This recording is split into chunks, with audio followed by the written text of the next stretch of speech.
After a second day of arm twisting, Republican leaders sounded a note of unity, voting in favor of a plan to reduce government spending by nearly $1 trillion. House Speaker John Boehner says the measure will raise the debt ceiling by $900 billion. With this bill, I think we're keeping our promise to the American people that we will cut spending by more than the increase in the debt limit.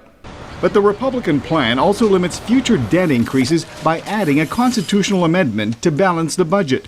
Democrats say that's a non-starter. Senate Majority Leader Harry Reid plans to introduce an alternate plan, and he urged Republicans to come on board, even as he accused them of pandering to the party's most extreme elements.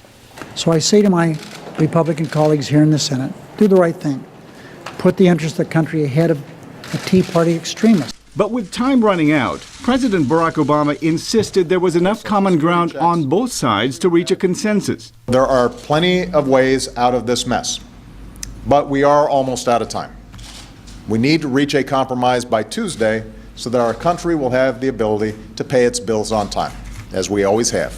Economists say failure to do so could lead to a downgrade of the nation's AAA credit rating. And make no mistake, for those who say they oppose tax increases on anyone, a lower credit rating would result potentially in a tax increase on everyone in the form of higher interest rates on their mortgages, their car loans, their credit cards, and that's inexcusable. Outside Washington, patience is running thin. I think it's outrageous. I think both parties should come together and just put the politics to the side and move forward. Without an agreement before August 2nd, the government says there's no guarantee that millions of retired Americans will receive their pension checks. A potential default by the United States could also have far-reaching consequences. China, which owns the biggest share of U.S. debt, stepped up its criticism on Friday, accusing U.S. politicians of hijacking the global economy.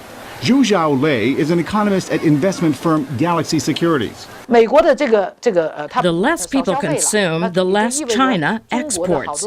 Not to mention, they press China to raise the currency exchange rate for the renminbi. Then the Chinese companies will be reduced, and many of them will shut down, and it will harm employment in China. So the U.S. debt will cause pain for China and pain for the U.S. Uncertainty over a possible U.S. default has weighed heavily on Wall Street. Stocks closed in negative territory again on Friday for the sixth straight day of losses. Mil Arcega, VOA News.